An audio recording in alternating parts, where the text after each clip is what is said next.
You are listening to Practical and Woo by Mindset and Manifest. My name is Eden, and I invite you to embark on a journey with me to explore the practical and spiritual edges of the unknown for the purpose of allowing you to embody and empower yourself uniquely as you are and to intentionally create and live a life of freedom and fulfillment. Each week, I'm going to discuss topics such as energetics, reality creation, manifestation, astrology, tarot, and more to help empower you to live beyond perceived limitations and to practically design your life so it feels like absolute magic every step of the way. Let's dive in. Well, hello, brilliant soul. If you're anything like me, then this joyride we call life and its everyday experiences typically come equipped with really intense feelings, sensations, and emotions. A sense that when fear is provoked within you, it can feel like you're submerged in heavy, all consuming goo that makes you wonder if you're about to capsize. And when you feel joy or excitement, the effervescent bubbles of celebration invite you to jump up and down and throw your hands in the air with the accompaniment of harmonic cheers. Yes! Low lows and high highs. The intensity of your sensations and feelings likely invites a strong desire for you to have more blissful moments in your life rather than painful ones. And it can feel daunting when it seems like you're repeating the same hard lessons, experiencing the same challenging emotions over and over and over again. An urge to scream might come upon you. Can I be done this lesson yet? Haven't I experienced this enough? I'm tired of this. Ironically, this plea indicates that there is still so much to learn. So the question born here is, how can you invite more bliss into your life? How can your days become predominantly more pleasure filled? If you really think about it, the true cause of most of your desires is likely the result of this core need, the need to experience pleasure, bliss, happiness, and fulfillment in your life, the need for you to feel at ease. And yet, so often, the society in which we live has a tendency to convince us that everyone is bad and that life is painful. The dominant state of our world is one that focuses on what is going wrong rather than what's going right. So, how do you cultivate this state of being at ease? On today's episode, I want to help you peel back the layers of the thoughts and beliefs that cause the cycling of limiting patterns in your life. My goal is to help you feel this desire for ease so that you can find the dominant state of pleasure and fulfillment that you're seeking to have. I want to help you learn to rest easy and awaken from the night feeling refreshed, eager, and excited to start your day. My hope is for you to find your strength and resilience in all settings, unbothered when someone disagrees with you, and unfazed when you're tasked with a quest that is inviting you to develop into the person you're asking to be. Your life is ripe with infinite potential for you to make anything happen, including your deepest, most seemingly impossible dreams, and the ability to find that sweet, succulent sense of inner peace. It is likely you've encountered the premise: think positive thoughts and good vibes only. This is something we've covered on Practical and Woo before. Episode number 4 is coming to mind.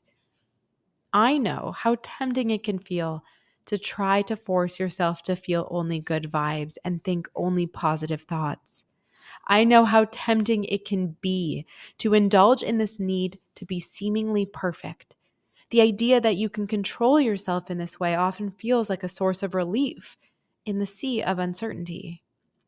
And if you've ever tried to force yourself to have only good, pure, positive thoughts and feelings, then you probably know that it's a futile endeavor, regardless of whether you're still trying to do this right now as we speak. Deep down, you know that embracing your mind and body in this way is like inviting a cosmic game of whack-a-mole into your experience. Oh no, there's another thought and another thought and another one. I must get it. I must catch it. I must squish it. I remember when I was swayed by the possibility of this premise. I was a plucky youngster with a will to change and an ignorant thought of, well, this seems easy enough. Something incredibly interesting started to happen as I committed to my initiative. I began to feel immense amounts of frustration towards myself, more specifically, towards the part of me who wasn't on board with feeling only positive. I began to feel embarrassment towards this part of myself, and an inner vertical hierarchy started to form. It wasn't until one day I realized that the part of myself I felt so ashamed of, the part of myself that I was trying to get rid of, was my humanity, the exact part of me that connects me to everyone and everything, the exact part of me that is the thread to my potentiality, the exact part of me that actually cares about causes greater than myself. This reflection caused me to see double, and I remember combusting into a fit of roaring tears. It felt like I had found myself after jailing this part for so long. All of the parts of me were reacting in this moment. The me who was the executioner was feeling remorse, and the me that was lost was feeling found. In hindsight, I realized that trying to force myself to think only positive thoughts and to feel only good vibes was the same as me trying to force myself to be something or someone other than I am, and for my own personal gain, no less. And more accurately, for my own personal avoidance of pain. The layers of irony here are palpable because I was hurting myself for an ulterior motive for myself, and I was experiencing immense pain anyway. People often ask me what they can do instead. The advice to think and feel only positively is clear and formulaic, but I can tell you that it's not the way forward to where you're trying to go. So, the clear and formulaic advice that I will offer in this episode, with the caveat that you are uniquely you, so only take what resonates, is this: embrace who you are in each moment exactly as you are. Love yourself and all of the parts of yourself in each moment exactly as you are and exactly as they are. Forgive yourself often and give yourself true, genuine appreciation and gratitude for how far you've come. Everything you've done and everything you are has led you to this moment where evolution and infinite potentiality is possible. And from this state, you can choose the way you want to relate to your life. From this state, you can build your resilience and your prowess, creating a life that you love in the process. This is the formula that leads to ease, gentleness, and the quantum leaps that you're seeking both in your inner and outer worlds. I had a client express to me recently that they felt scared of failing and doing it wrong, that they felt scared of being anything less than perfect. And I asked them, well, how do you know what you're doing is wrong? How do you know it's not perfect? What if it is? I took this wonderment into my own life, and the very next morning I pulled a bag of chia seeds out of my fridge, and the pellets of chia were suddenly strewn across everything: the counter, the floor. I will likely continue to find surfaced chia pellets for months and maybe even years after this moment. And yet, what if that moment was blissfully perfect as it was? A messy moment of chia confetti gracing my presence. If I choose to relate to this moment as a joyous celebration equipped with a unique brand of confetti, then anytime I see chia, I I have the potential to smile upon it with a joyous, transmuted memory. How I chose to see the chia spilling results in the experience I have with it and the experience I have with myself.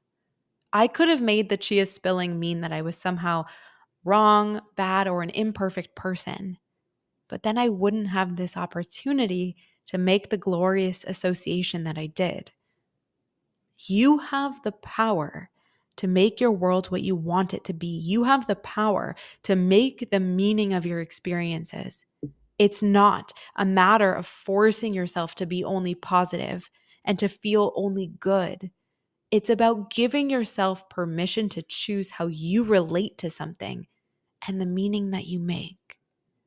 If you can recognize that everything has the potential for fun, excitement, bliss, growth, and evolution, then your whole life will change before your very eyes, almost like magic. Until next time.